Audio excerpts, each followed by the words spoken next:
Tell me right there comes the big tug. Downstairs.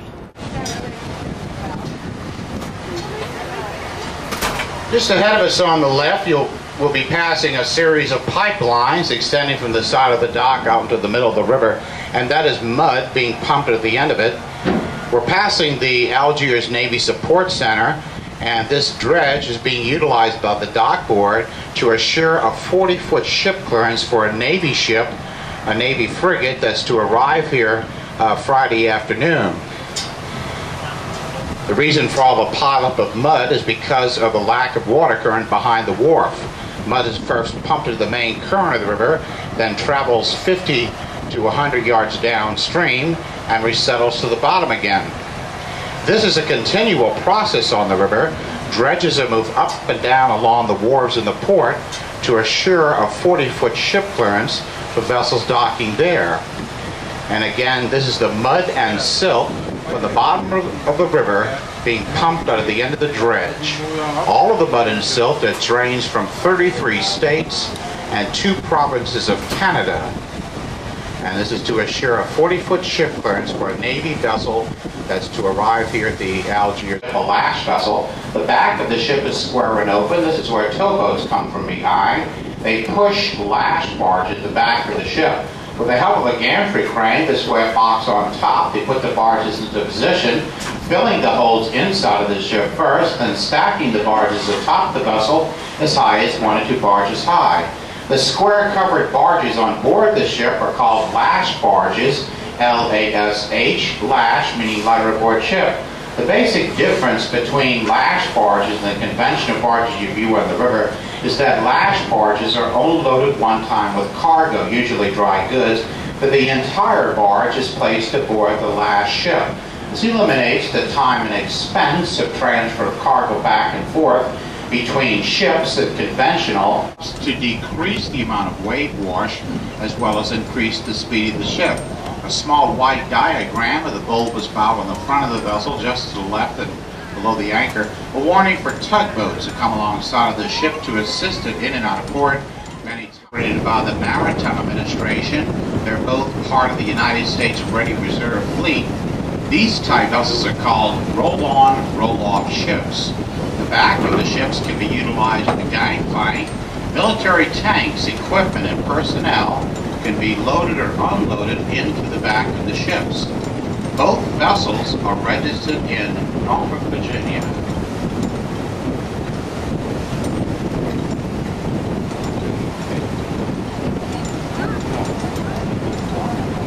This links the Mississippi River Lake Pontchartrain. This canal is also the start of a direct ship channel to the Gulf of Mexico. And you can follow this route going through the lake around the tip of Florida and clear up the east coast to New York City. Lake Pontchartrain is a brackish water lake registered at sea level, and the locks in the canal compensate for the differences between the levels of the river at this point and sea level. These locks enable vessels to be lowered from the higher elevations of the Mississippi to the lower levels of Lake Pontchartrain. Lake Pontchartrain has a size of 610 square miles and an average water depth of only 13 feet throughout the lake.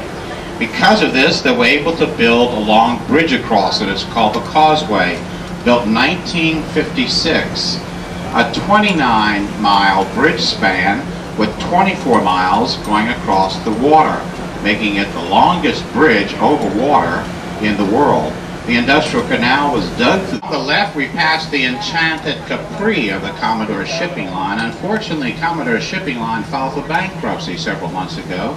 The Enchanted Capri, along with the Enchanted Isle, a second passenger liner, which is now located about 20 miles downriver in Vila, Louisiana.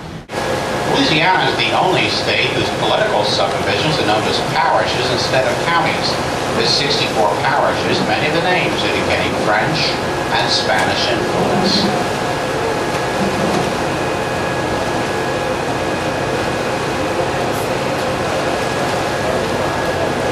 As to the Bow Plantation Home, I'm pointing out, sits back several hundred feet in the background behind the levee. The Bow Plantation was built here by a prominent New Orleans family back in the 1840s. This plantation was built of cypress wood and brick. It originally had 23 rooms. It was partially destroyed by a fire many years ago. Since it's been restored. Mississippi River water taxis. Those taxis travel back and forth in the general language, undertaking supplies up to the ships or crew members from ship to shore, port ship service. Domino Sugar Refinery.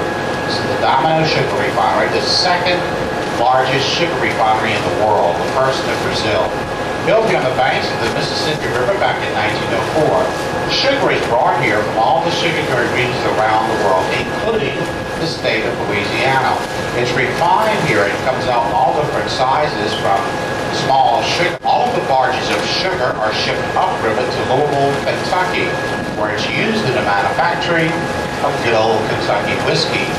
They refine 6,200,000 pounds of sugar here per day.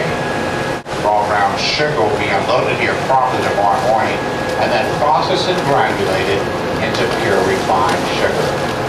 One of the largest oil refineries in the country, Louisiana, Alaskan, Mexican, Venezuelan crude oil refined here. The open flames burning off and on inside the plants, wasted gas, surplus gas, is being burned off or being flared away from the refinery process.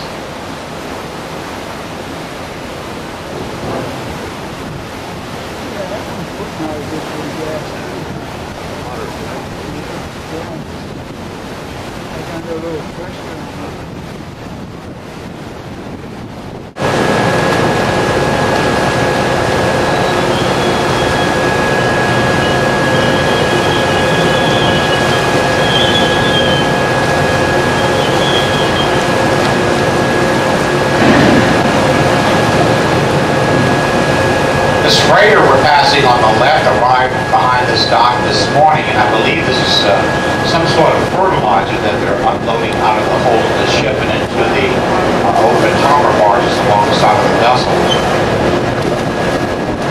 The ship sails with the flag of Singapore, which flies in the stern at the very back of the vessel. Again, I believe this is fertilizer that's being unloaded out of the hold of the ship. A 100-foot monument rising to our left, honoring Andrew Jackson's victory over the British Army, commanded by Sir Edward Patton.